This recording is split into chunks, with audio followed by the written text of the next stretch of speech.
पेट की समस्याएं एक आम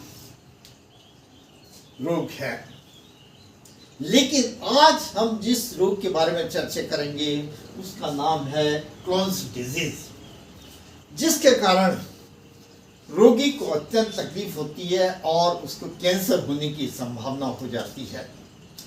क्या है ये क्रॉन्स डिजीज, उसके बारे में चर्चा करते हैं।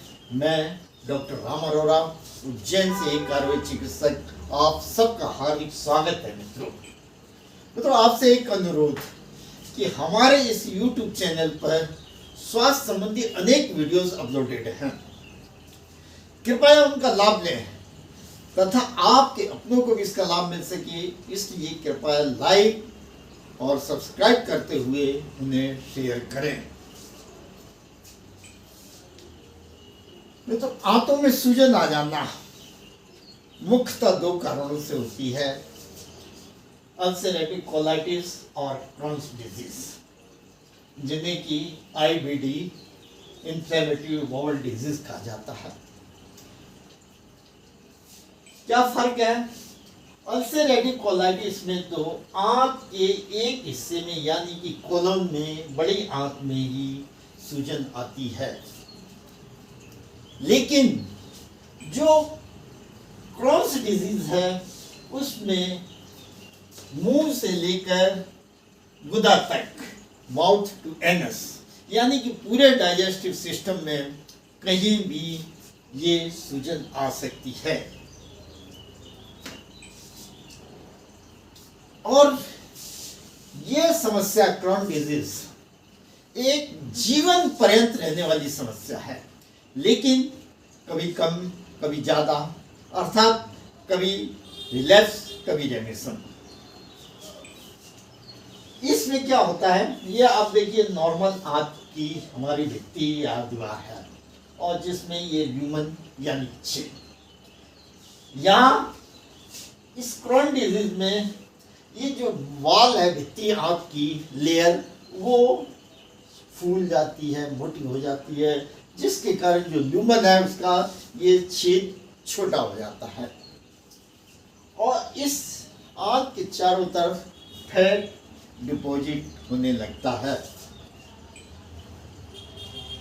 ये सूजन जो है प्रायः इसके भी मतलब कहीं हुई फिर छूट गई फिर हुई, इस तरह रहती है। जैसे कि ये देखिएगा, यहाँ सूजन फिर ठीक, फिर सूजन फिर ठीक, इस तरह से पैचेज में रहती है।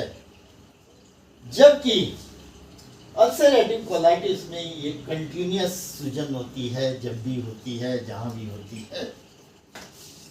और ये रोग यानी कि क्रॉन डिजीज दुनिया के हर देश में पाया जाता है और ये समस्या प्रायः 15 से 30 वर्ष की आयु में प्रारंभ हो जाती है, लेकिन कभी भी किसी भी उम्र में ये हो सकती है तथा इसमें मेल फीमेल यानी कि स्त्री पुरुष समान रूप से प्रभावित होते हैं। क्या कारण है? तो इसके मित्रों कई कारण है। मुख्यतः पहले एनवायरमेंटल, पर्यावरण संबंधी, जिसमें कि स्मोकिंग करना, खाद्य पदार्थ, भोजन और लाइफ स्टाइल, जीवन शैली का बहुत प्रभाव पड़ता है, जिसके कारण ये समस्या ट्राइगर्ड होती है, मतलब उत्पन्न होती है और फ्लेयर बढ़ जाती है।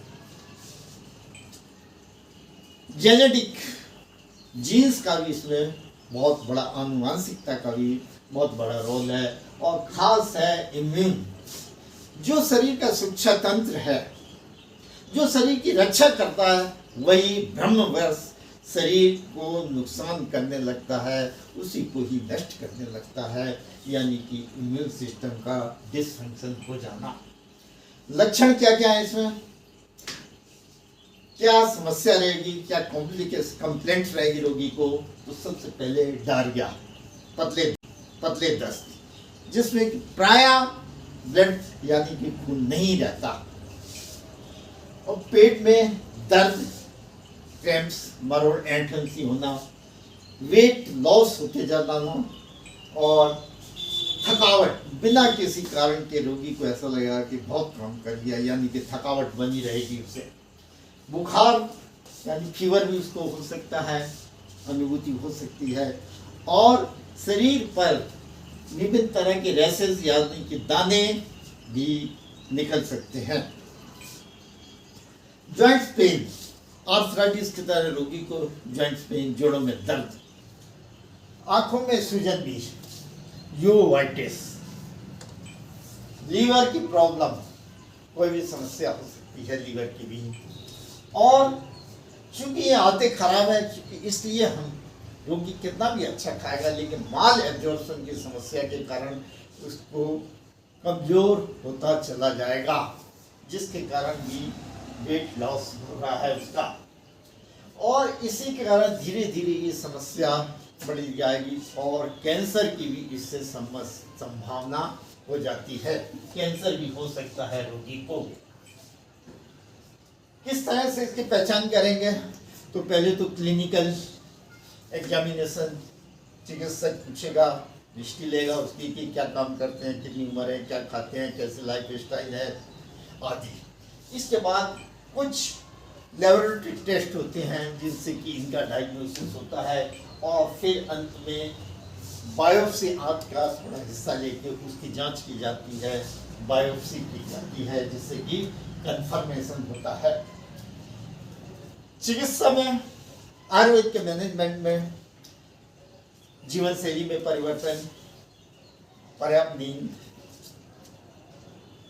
सही भोजन, हल्का भोजन आदि के साथ ही आयुर्वेद की पंचकर्म प्रक्रिया अत्यंत उपयोगी है, और विशेषता बस्ती यानी कि मेडिकेटेड एनिमा, विभिन्न तरह की औषधियों से बना हुआ क्वाथ प्रायः इसमें दिया जाता है, जो कि अत्यंत उपयोगी है।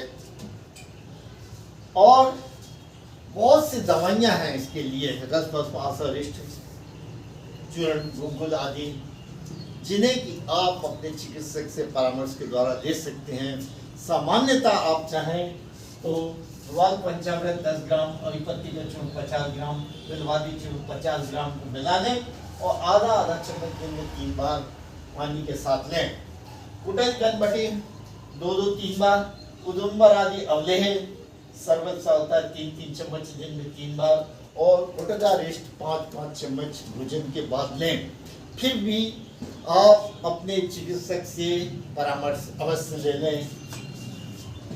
इस प्रकार मित्रों, आयुर्वेदिक अमृत है, कृपया इसे पहले आजमाएं और फिर विश्वास करें, और हमारी हार्दिक शुभकामनाएं। आप हमेशा सुखी रहें, स्वस्थ रहें, प्रसन्न रहें। बहुत बहुत धन्यवाद मित्रों, नमस्कार।